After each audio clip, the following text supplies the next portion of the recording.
걸어왔던 삶보다 네. 뒤의 삶이 더 짧게 남았기 때문에 뒤의 인생을 더 생각하게 되는 것도 있는 것 같습니다. 네. 네, 매년 호봉이 조금씩 올라요. 네, 그런 것들이 신규 교사일 때는 굉장히 조금 적은 월급 체계에 자괴감이 들기도 하고 그다음에 학교 일탈을 꿈꾸는 요소이기도 한데요. 교직에서 심하게 40이 됐을 때부터 흔들리기 시작했어요. 오늘은 교사의 책 쓰기의 저자 배정아 선생님, 배정아 작가님 모시고 이야기 나눠보도록 하겠습니다. 작가님, 구독자분들에게 인사할까요? 네, 안녕하세요. 교사의 책 쓰기 저자, 교사 작가 배정아입니다. 저는 현재 경기교사 25년차 교사이고요. 전국교사 네트워크 자기경영 노트에서 선생님들의 성장을 돕는 일에도 함께 하고 있습니다. 반갑습니다.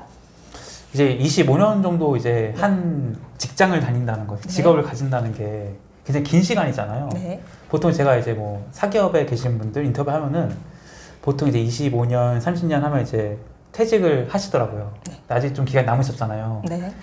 교사를 한 25년 정도 하면 어떤 생각이 드시나요? 어려운 질문인데요. 아직까지는 아이들이 굉장히 좋고 그런데 조금 이제 설렘보다는 지루할 때가 조금 있는 것 같고 처음 재미있고 되게 활기찼던 것에서 조금 안정적으로 아이들을 더 바라보게 되는 것 같아요. 그래서 어떻게 보면 걸어왔던 삶보다 네. 뒤의 삶이 더 짧게 남았기 때문에 뒤의 인생을 더 생각하게 되는 것도 있는 것 같습니다. 이제 그 교사가 아닌 분들, 이제 보통의 이제 외부인들이라고 할까요? 보통의 사람들이 보기에 이제 교사라는 직업에 대한 뭔가 이미지, 뭐 편견, 선입견들이 있잖아요. 예를 들어서 뭐 급여라는 게 계속 꾸준히 올라가서 어떻게 보면 이제 후퇴가 없는 거잖아요. 그러니까 네. 늘 작년보다 올해 좋고 올해보다 또 내년이 좋을 거고 네네. 그런 이제 우상향하는 약간 그런 급여 체계 네. 그리고 이제 또 연금 또 이제 뭐 개혁이 됐다고는 하지만 인식적으로는 국민연금보다는 좋은 거 아니야라는 또 생각이 있고 네. 또 정년이 또 보장된다는 게 있잖아요. 네. 이제 그래서 이제 많은 분들이 사실 굉장히 선호하는 직업 중 하나인데 이제 25년 정도 하시면은 뭐 이런 직업에 대해서 약간 좀 장점과 단점 어떤 또 이런 안정성을 가진 직업을 하시면서 뭐 하시는 고민 같은 건 뭐가 있으세요? 우선 교사라는 직업의 장점은 저는 제가 굉장히 좋아했던 일을 하게 됐던 경우이기 때문에 아이들을 만나고 그 다음에 그 순수함을 계속해서 이렇게 배워갈 수 있는 점, 그 다음에 다른 어른들보다는 조금 덜 늙는 것 같아요. 동안이지 않나요? 아, 맞아요. 깜짝 놀랐어요. 아, 진짜. 네네. 그런 면이 되게 장점이고, 네. 그 다음 계속해서 자기 전공에 대해서 연구할 수 있는 그런 시간을 갖기 때문에 전문성을 쌓아간다는 점에서도 굉장히 장점이 있는 것 같아요. 그게 시간이 갈수록 어떻게 보면 자기 교사의 전문성이기도 하지만 네. 요즘 선생님들이 좋아하는 브랜딩으로 이어지기도 하는 것 같습니다.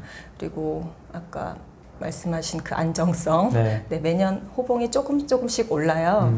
네, 그런 것들이 신규 교사일 때는 굉장히 조금 적은 월급 체계에 자괴감이 들기도 하고 그다음에 학교 일탈을 꿈꾸는 요소이기도 한데요.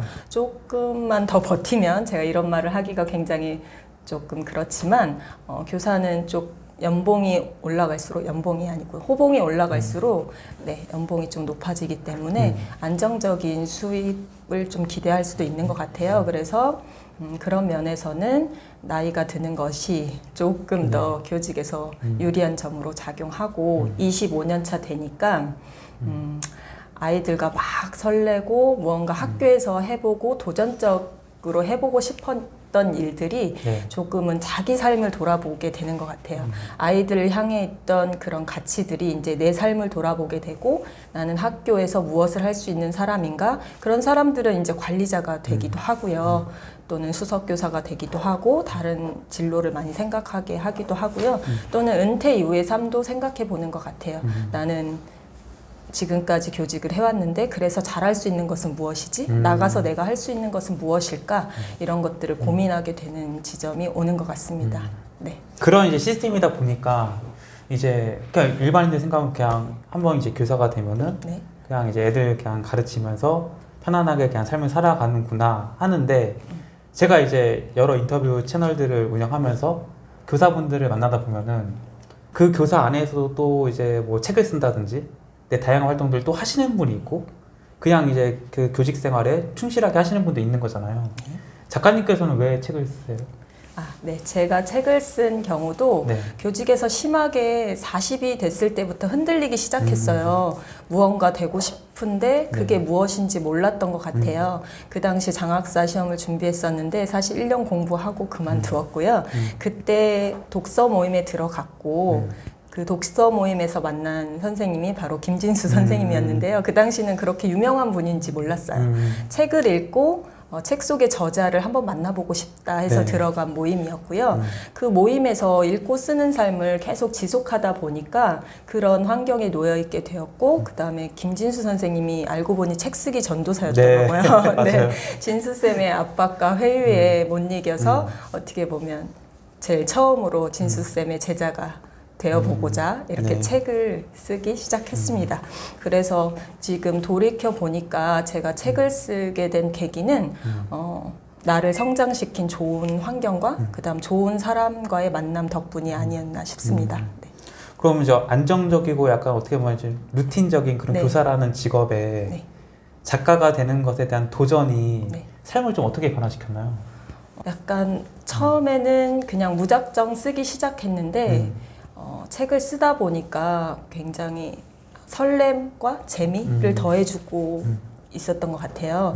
그리고 아까 무작정 썼다고 했는데 무작정 썼을 때 의도는 또 숨겨진 의도는 제가 학교 안에서 전문성을 찾기 위한 의도였어요. 조금 더 교사로서 돋보이기 위해서 그 책을 이용했던 거죠.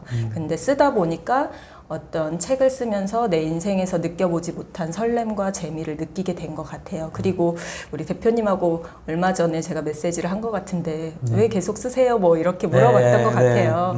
제가 그때 재밌어서요 라고 대답했던 것 같은데 책을 계속 쓰다 보니까 정말 재미가 있어졌어요. 그런 재미는 뭐냐면 이렇게 쓰다 보면 나는 내 인생 끝에 무엇이 되어 있을까 하는 궁금함이 굉장히 생겼고 어떻게 보면 가보지 않은 미래에 대한 궁금함? 제가 교사 될 때도 이런 궁금함은 생기지 않았거든요. 네. 그래서 약간 이쯤 나이가 됐는데 나 자신에 대해서 꿈꿔보는 듯한 느낌? 이런 것들이 책을 쓰고 저에게 나타난 변화인 것 같습니다. 그럼 이제 이게 저도 제 책을 써봤지만 사실 이제 아무것도 안 하고 책만 써도 사실 책 쓰기가 그렇게 쉽지 않거든요. 근데 이제 작가님께서는 이제 선생님께서는 이제 교직 생활을 하면서 이제 짬짬이 이제 시간을 내 가지고 책을 쓰신 거잖아요. 네네. 책 쓰시는데 뭐 특별한 어려움 없으셨어요? 책 쓰는데 어려움은 많았죠. 근데 처음 쓰다 보니까 이제 아까 진수쌤을 만났다고 했잖아요. 그냥 쓰시면 됩니다. 막 이렇게 하는데 그래서 도대체 어떻게 쓰라는 것이냐 이렇게 알 수가 없어서 제가 독서도 되게 많이 하고 강의도 듣고 연수도 많이 들어봤지만 구체적인 방법을 몰라서 굉장히 힘들었어요. 그래서 어디서부터 어떻게 무엇을 써야 하는지 이런 것들이 처음에 굉장히 힘들었고 그 다음에 그럼에도 불구하고 빨리 무언가를 해내고 싶어서 책 쓰기 코칭 같은 것을 알아보니까 막 기백 기천에 되는 굉장히 많은 비용을 요구하고 있더라고요. 맞아요. 그래서 그런 비용을 지불하고서라도 내가 책 쓰기를 해야 하는가 하는 그런 유혹을 떨치는 게 굉장히 힘들었어요. 그래서 책을 쓸 때 이런 두 가지 어려움이 있었던 것 같아요. 어떻게 써야 할지 몰라서 막막했던 점과 그 다음에 그런 책 쓰기 코칭, 유료 코칭에 대한 유혹 떨쳐내기 이런 것들이 있어서 이번에 책을 쓴 이유이기도 해요. 초보 작가라면 누구나 그런 막막함이 있을 텐데 그런 출간의 과정 모든 것들을 조금 풀어내고 싶었고 네. 실전 팁을 알려줘서 처음 작가 누구든 쉽게 쓸 수 있도록 좀 안내하고 싶었던 이유이기도 합니다. 그럼 이제 작가님께서는 그 수백만 원 내지는 수천만 원의 그런 예, 사설이라고 해야 되나? 네네. 그런 이제 사교육적인 네. 책 쓰기 유혹을 떨쳐내신 건가요? 저는 네. 책에도 있지만 처음에 이제 어떤 사람의 권유로 강의를 듣게 되었어요. 무료 강의라고 해서 그래서 들었는데 끄트머리에 강의 발미에 지금 신청하시면 200만 원에서 뭐 50만 원을 깎아드리겠습니다. 이렇게 하는 거예요. 그래서 근데 진짜 그거를 딱 누르면 왠지 제가 책 쓰기에 성공할 수 있을 그쵸. 것 같은 네, 그럴 것 확신이 같죠. 드는 거예요. 그쵸, 그래서 막 누르고 싶었는데 그날따라 진짜 핸드폰 결제 오류창이 계속 뜨는 거예요. 네네. 그래서 진짜 어떻게 하지? 나 진짜 이 할인받고 반드시 강의 코칭을 받고 싶은데 근데 정말 그게 다행인지 불행인지 모르겠지만 12시까지 그 창이 오류가 생겼었어요. 그래서 그날 다행히 코칭의 유혹을 그렇게 물리적으로 네, 떨쳐나게 되었습니다. 하고는 싶었으나 네, 하지 못했다. 근데 초보 작가라면 진짜 굉장히 심하게 흔들릴 것 같아요. 내가 그 돈이 있다면 1,000만 원은 없지만 그렇죠. 뭐 100만 원 정도는 그래도 쌈짓돈이 있을 것 같아요. 네. 네네.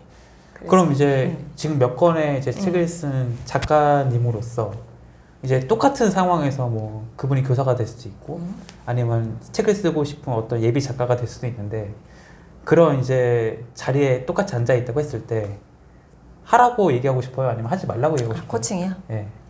제 책을 읽어라. 이렇게 말씀드리고 싶습니다. 이 책을 읽으면은 누구나 쉽게 쓸 수 네. 있다. 그리고 나를 찾아온다면 무료로 무료로 코칭해주겠다. 네. 열정을 봐서. 네. 대단한 열정이십니다. 네, 감사합니다.